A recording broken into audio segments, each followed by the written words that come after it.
Okay, good morning po sa ating lahat. So, hindi na po ako magpapaligoy-ligoy pa.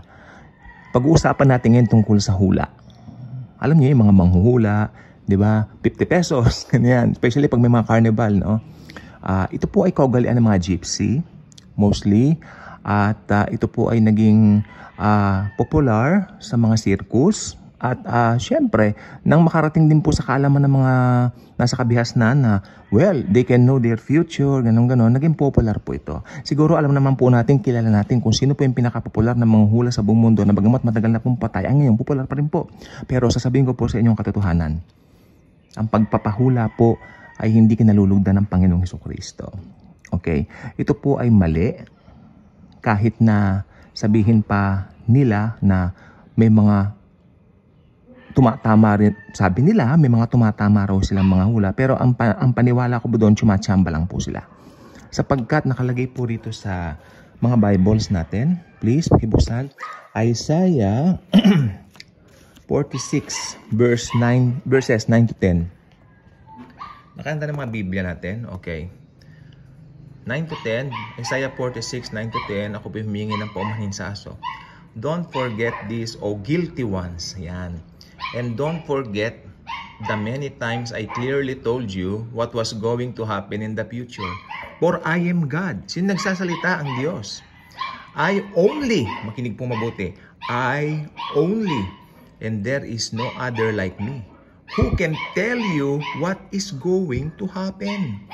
All I say will come to pass, for I do whatever I wish. O, laban ka pa. Pag nakalagay sa Biblia, yan ang buong katotohanan.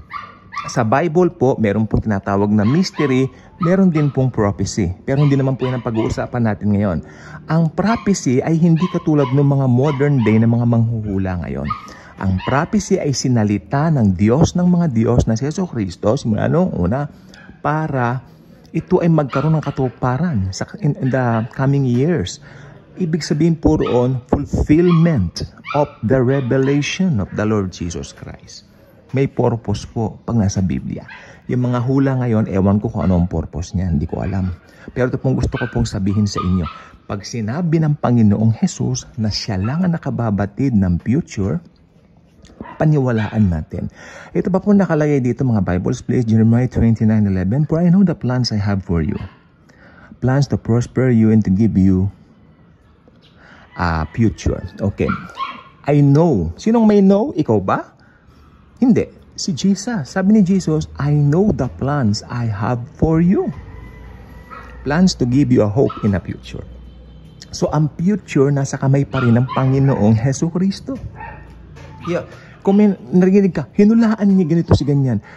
Alam po ninyo yung sinasabi kong manghula na popular sa buong mundo. Meron pa nga siyang mga libro na ipinablish. Matagal na po, ilang siglo na po nakakaraan. Pero hanggang ngayon po, popular na popular. Iinom ako ng Milo.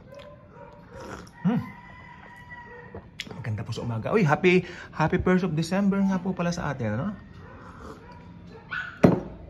Nare-realize natin kung gaano kabuti si Jesus, no? Bawat araw, bagong umaga, bagong pag-asa. Okay? So ito po.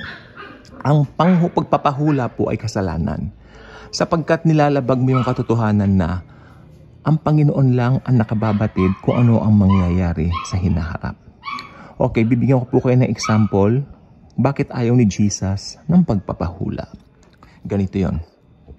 Sabi ni Jesus kay Moises, sabihin mo sa mga Israelita, sa mga Israelites, na kumuha sila ng mana, yung pinaulan ni Jesus na tinapay sa heaven.